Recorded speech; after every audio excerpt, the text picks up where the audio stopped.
Fala galera, beleza? Professor Erickson aqui. A gente vai continuar com o volume 2, História 1, capítulo 8, a América pré-colombiana, Incas, Maias e Astecas. Beleza?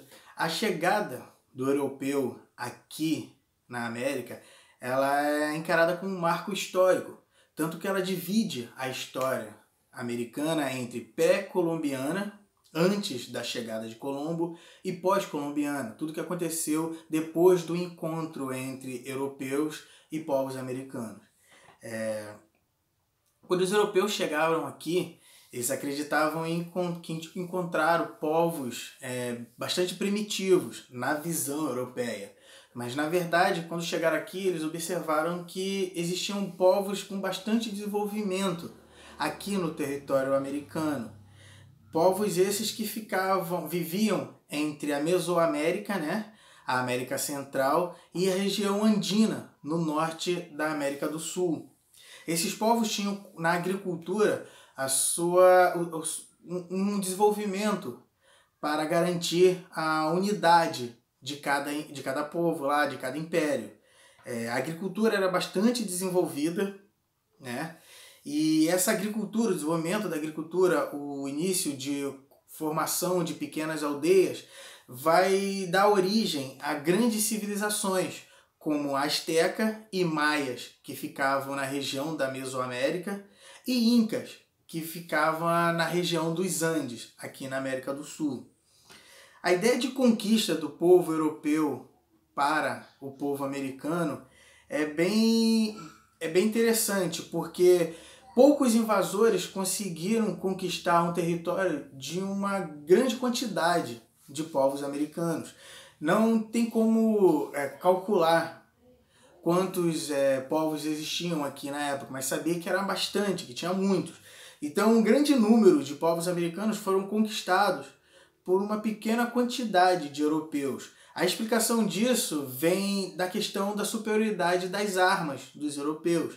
Mas também tem várias outras explicações, como o uso de animais, como o cavalo, dos europeus para facilitar os seus ataques, né?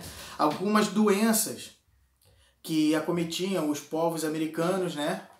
E os acordos que os europeus faziam com povos vizinhos de outros povos para poder facilitar os ataques.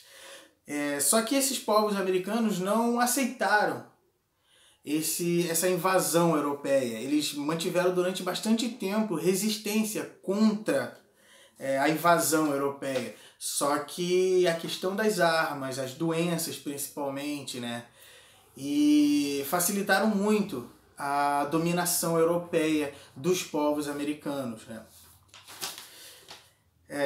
Entre esses povos americanos surgiram alguns impérios.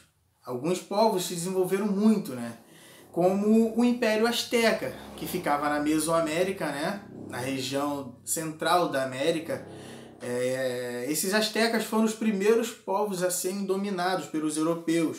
O comandante Hernán Cortés, ele chega na região da Mesoamérica com 500 soldados, aproximadamente, e inicia um processo de aliança com povos vizinhos e consegue conquistar o território do Império Azteca.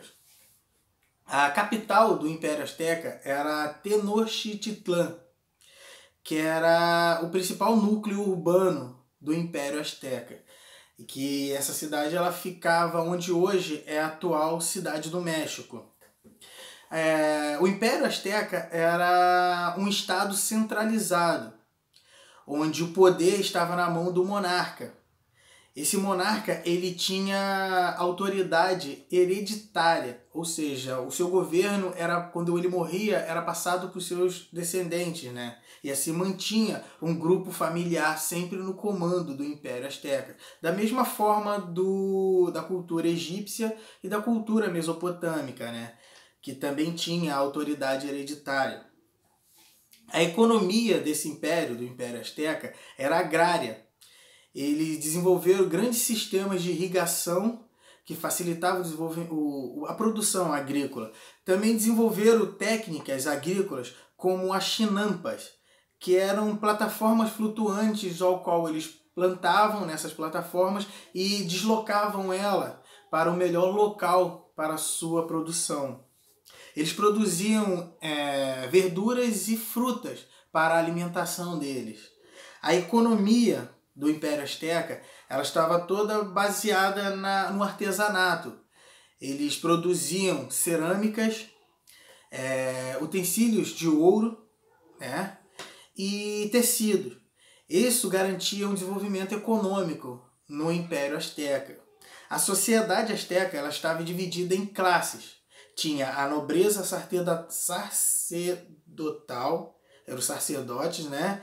E os guerreiros, eles que tinham o poder e o controle do Império Azteca. Também existiam os cidadãos comuns, que eram os pobres, né? Que viviam, na maioria das vezes, em uma servidão coletiva. Tinha também os escravos, que faziam a maior parte do trabalho no Império Azteca. A cultura do Império Azteca foi muito grande. Eles desenvolveram a escrita, eles tinham uma escrita bem desenvolvida, eles desenvolveram uma arquitetura, produziam várias obras arquitetônicas, né? Tinha uma matemática bastante evoluída e tinha como questão cultural da sua religião o sacrifício humano. E quando os europeus chegaram e tiveram contato com os astecas, eles observaram todo esse desenvolvimento desse povo, mas isso não foi o bastante para eles escaparem de serem dominados pelos europeus. Outra civilização nessa região também da Mesoamérica era a civilização maia, que também era bastante evoluída, era bastante desenvolvida dentro desse território. Ela fica na região sul, onde fica o sul do México, né? Os centros de poderes da civilização maia eram as cidades. As classes dominantes da civilização maia era a guerreira, né? Os guerreiros que tinham controle político, quem dominava a civilização maia. Eles tinham como característica dessa cultura guerreira o aprisionamento dos inimigos e o sacrifício humano desses inimigos, né? Sacrificavam esses inimigos em oferenda aos seus deuses. Eles estavam organizados politicamente em cidades-estados independentes. A civilização maia era formada por várias cidades-estados que eram independentes, que tinham sua própria formação política. Da mesma forma da civilização grega, né? Que também era distribuída em várias cidades-estados. Eles desenvolveram também na sua agricultura um grande sistema de irrigação, né? Tinha a servidão coletiva, todos trabalhavam em prol da cidade-estado. Eles desenvolveram um calendário bastante complexo, né? Um calendário bem desenvolvido para essa cultura maia, né? Com a chegada dos europeus nessa região, eles observaram que a civilização maia ela já estava em um processo já de decadência. Esse processo de decadência da civilização maia foi o que favoreceu, né? Facilitou o domínio espanhol para essa população. Outro grupo bastante importante, né, nessa região desses povos americanos era o Império Inca, que fica na região dos Andes, aqui na América do Sul. E esse Império Inca, ele construiu grandiosas cidades no alto das cordilheiras, que era uma forma de proteção dessas cidades. Inclusive a cidade de Machu Picchu, que é bem conhecida, porque foi um dos últimos locais da invasão espanhola. Então muito desse território ainda perdura lá, quase intacta ainda para visitação pública. Com a chegada do comandante Francisco Pizarro, inicia a dominação europeia sobre essa civilização. A civilização inca ela estava dividida politicamente em uma monarquia teocrática hereditária, ou seja, ele unificava o poder político com a religião, onde o governante era tanto o representante político quanto o representante religioso. Esse governante, eles acreditavam na cultura deles que ele era descendente direto do Deus Sol. Esse Deus Sol, aqui o governante, era a encarnação do Deus Sol na Terra. E ele tinha que ser adorado não só como governante, mas também como um Deus na Terra. Ele também era o responsável pela legislação e pelo comando do exército no Império Inca. Acredita que algumas dificuldades na sucessão do trono desse império fez com que o Império Inca começasse a enfraquecer. Esse enfraquecimento fez com que facilitasse o domínio espanhol sobre esse império. A sociedade inca, ela estava dividida entre sacerdotes, né, os representantes religiosos, a nobreza guerreira, a população restante era ou da servidão coletiva, né, trabalhava em prol do império, ou também tinha os trabalhadores que trabalhavam obrigados, que eram chamados, que era a mita, o trabalho obrigatório para quem vivesse nesse império. Isso garantia o desenvolvimento do império.